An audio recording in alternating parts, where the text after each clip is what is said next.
NH 505 ছেড়ে আমরা অনেকটা উপরে উঠে এসেছি।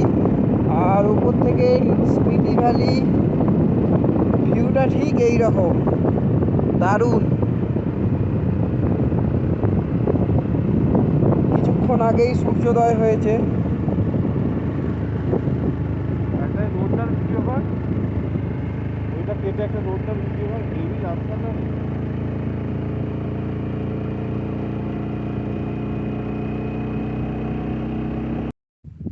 লাংজা গ্রামের 35 ফুট উঁচু বুদ্ধ মূর্তি।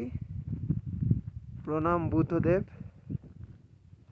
লাংজা গ্রামের উচ্চতা সমুদ্রপৃষ্ঠ থেকে 14,300 ফিট। আর গ্রামের আশপাশের ভিউটা ঠিক এই রকম। ওই যে দূরে রাস্তা চলে গেছে, ওই রাস্তা সোজা চলে যাচ্ছে কমিক গ্রাম।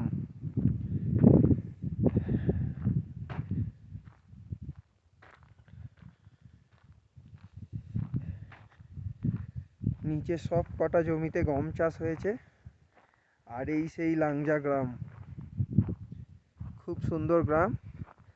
আর গ্রামের মাথার উপর দাঁড়িয়ে আছে 20,600 ফুট উচ্চতার মাউন্ট CCKN।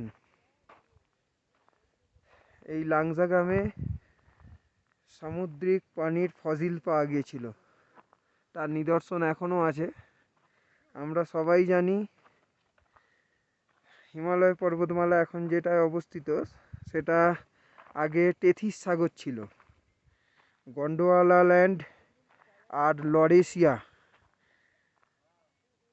দুই প্লেট দুদিক থেকে চাপ দেওয়ার ফলে টেথিস সাগর আজকের হিমালয় পর্বতমালা।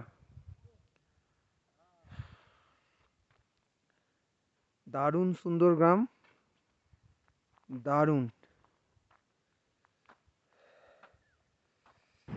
দূর থেকে লাংজা গ্রাম, সব মিলিয়ে 80 থেকে 100 জন লোকের বসবাস। আমরা এখন চলেছি কমিক গ্রামে, যেটা পৃথিবীর উচ্চতম গ্রাম, যেটা মোটর গাড়ি চলাচলের উপযুক্ত রাস্তা দিয়ে যুক্ত আছে, পৃথিবীর সবচেয়ে উচ্চতম গ্রাম।